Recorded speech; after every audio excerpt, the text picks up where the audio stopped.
You could almost feel the desperation dripping off the words when the Trump administration sent its latest private overture to Beijing. Let's talk oil. No big speeches this time. No bluster. No public ultimatums. Just a thinly veiled plea. Because the truth was finally setting in.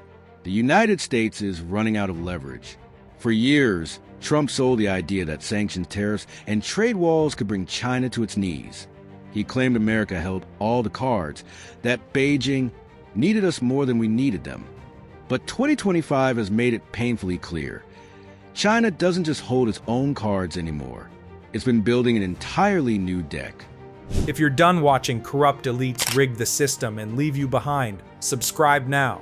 If you want real talk, raw truth, and zero spin, this is your channel.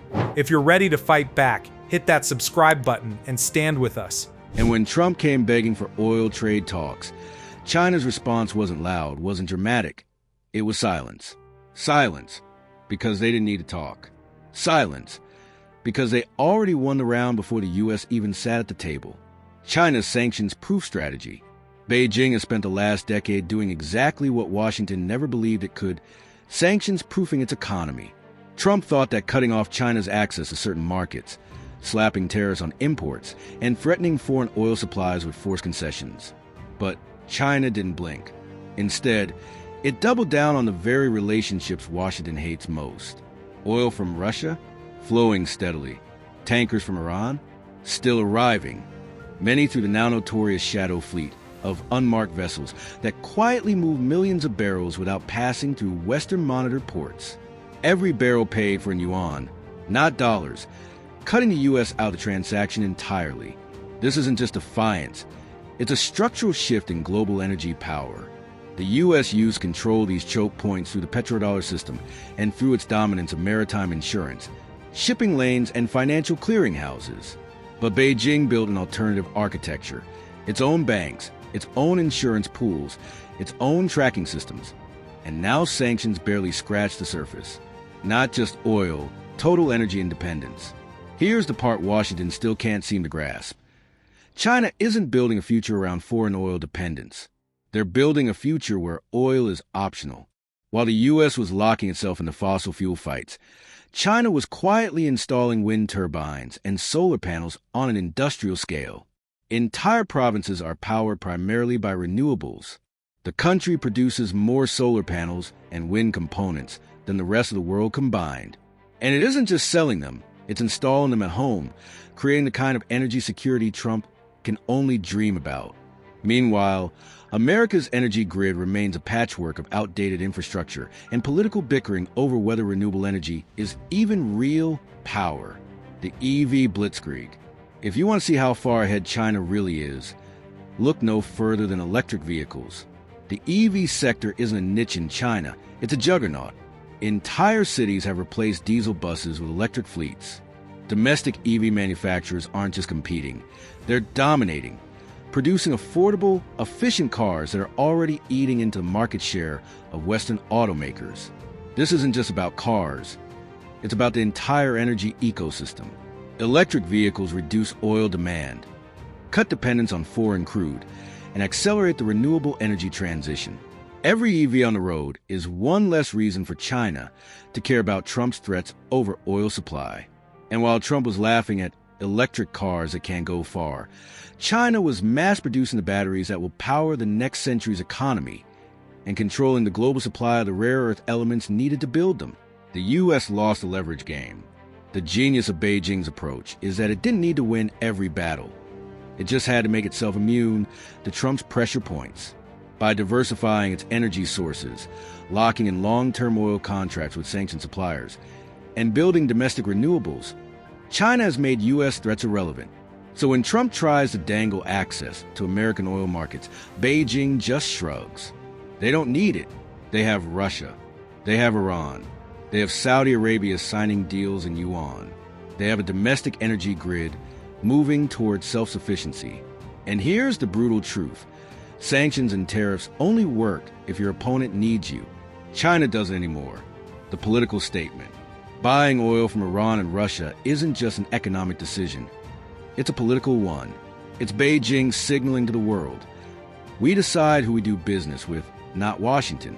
Every shipment that bypasses U.S. sanctions is a public reminder that America's control over the global financial system is slipping. It's also a recruitment tool.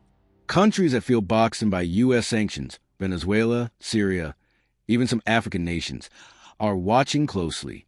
If China can openly defy Washington without consequence, so can they. That's how you chip away at superpower status. Not with one knockout punch, but with 1,000 small cuts. The U.S. scramble. Faced with this reality, the Trump administration's latest move, reaching out for oil trade talks, wasn't strength. It was damage control. U.S. shale producers are facing overcapacity and shrinking markets. Ports in Texas and Louisiana that once shipped millions of barrels to China are underused. Tanker traffic is down. Oil executives are panicking about where to send their product. And suddenly the White House is making quiet phone calls to Beijing. But China doesn't need to say no outright. They simply delay, postpone meetings, respond with vague diplomatic language while continuing to fill their reserves with Russian and Iranian oil at a discount. Every day they wait, America's bargaining position gets weaker. The deeper powers shift. This fight isn't just about oil. It's about who gets to set the rules for the 21st century economy. The U.S. has relied on energy dominance and the dollar's central role in global trade to maintain its superpower status. But China is building a world where neither is guaranteed. A world where trade is settled in multiple currencies. A world where clean energy powers more homes than crude ever did. A world where U.S. sanctions are a nuisance, not a death sentence. And in that world, Trump's America First doctrine looks less like strategy and more like self-isolation. Why Trump's playbook failed? Trump believed foreign policy was about domination, that if you squeeze hard enough, the other side will eventually give in.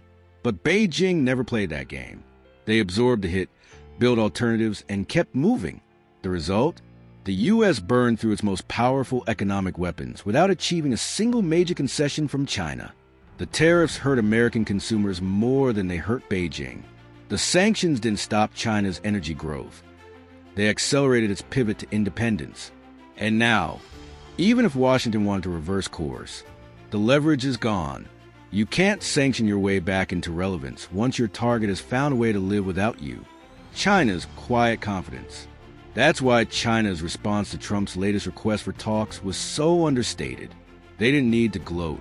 They didn't need to lecture. They just didn't rush to say yes. Because Beijing knows something Trump doesn't. In negotiations, the one who needs a deal less always wins. And right now, the U.S. needs a deal. Desperately. The end game, what we're witnessing, is the slow erosion of a decades-old power structure. It's not collapsing overnight. It's being replaced, piece by piece, by nations willing to work outside of U.S. control systems. China is leading that shift. Russia is fueling it, literally. Iran is profiting from it. And America is being forced to watch it happen. The Trump administration thought it could choke China into submission with energy sanctions. Instead, it gave Beijing the motivation to cut the cord completely. And once that cord is cut, there's no putting it back together. Trump begged for talks because he's finally realizing the U.S. is not the gatekeeper anymore. China responded by reminding him they've already built their own gate, and they don't need to open it. The most dangerous thing for any superpower isn't an external enemy. It's irrelevance. And that's exactly what China has been engineering for the United States. Not a war, not a direct confrontation, just a slow, methodical redirection of the world's economic currents away from Washington's reach. When Trump came into office for his latest term, he swaggered in with the same lines he's been repeating for years. We have all the power. They need us more than we need them. But those words rang hollow in 2025. Because while Trump was shouting at rallies, Beijing was signing 20-year energy contracts, financing global infrastructure, and laying the foundation for a world economy that doesn't have an answer to America. And here's the part that stings. This wasn't secret. China didn't hide its strategy.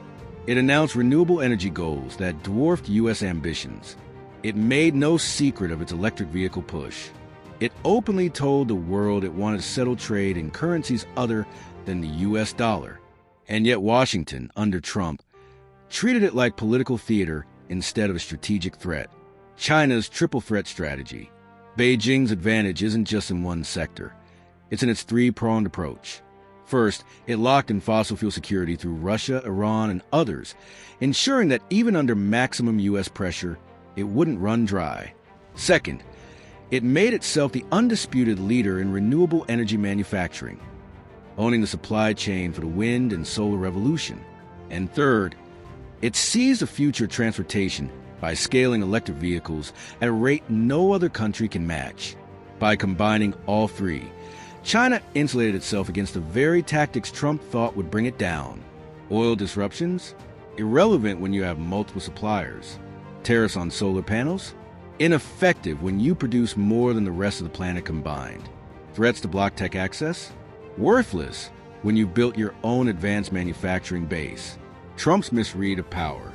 The Trump administration never understood that sanctions are a short-term tool. They work when your opponent is dependent on your systems and has no alternatives. But every sanction, every tariff, every hostile move from Washington gave Beijing a new incentive to cut another cord. And they did, patiently, quietly, relentlessly. By 2025, China wasn't just surviving under sanctions. It was thriving in spite of them. It turned every restriction into an opportunity to double down on domestic production, to deepen ties with other sanctioned states, and to position itself as the leader of an alternative global trade network. The most telling sign? Countries once hesitant to defy U.S. sanctions are now using China systems to shield themselves from punishment. They've seen that America's economic weapons don't hit as hard when Beijing is standing beside you. The dollar problem. For decades, the U.S. dollar has been the cornerstone of American global dominance. Control the currency, control the trade. But China has been methodically undermining that advantage, signing oil and gas contracts in yuan, encouraging trading partners to bypass U.S. banks, and creating digital currency systems that operate entirely outside Washington's oversight.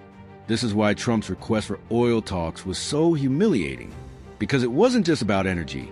It was about trying to claw back influence in a marketplace that no longer runs through American currency. Domestic weakness, global strength. While China was expanding its grid, its EV networks, and its global partnerships, the U.S. under Trump was stuck in a cycle of political infighting. Congress argued about subsidies for oil versus renewables. State governments battled over grid modernization.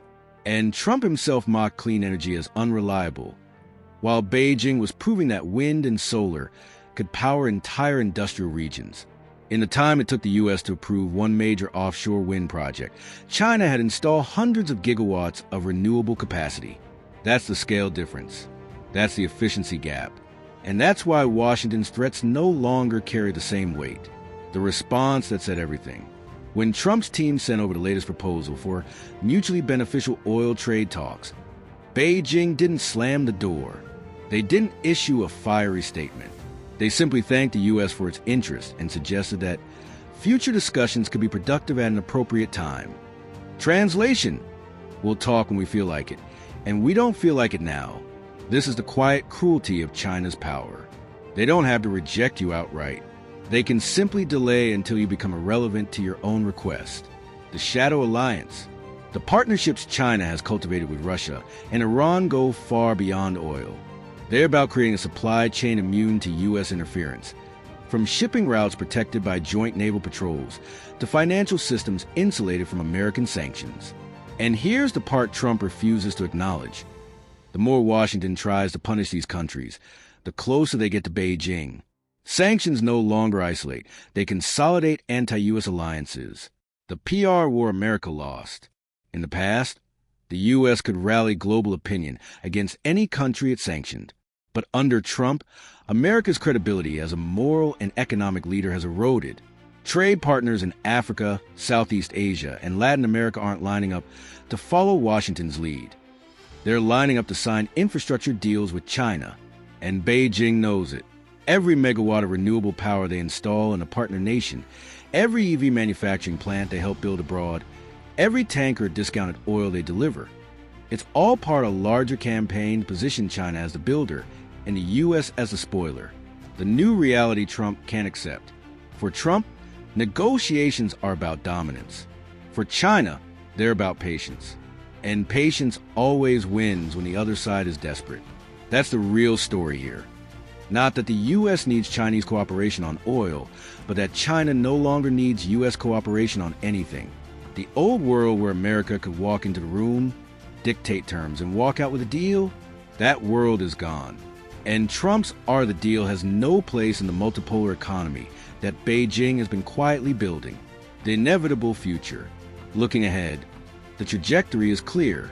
China will continue to expand renewable capacity until its reliance on foreign oil is negligible.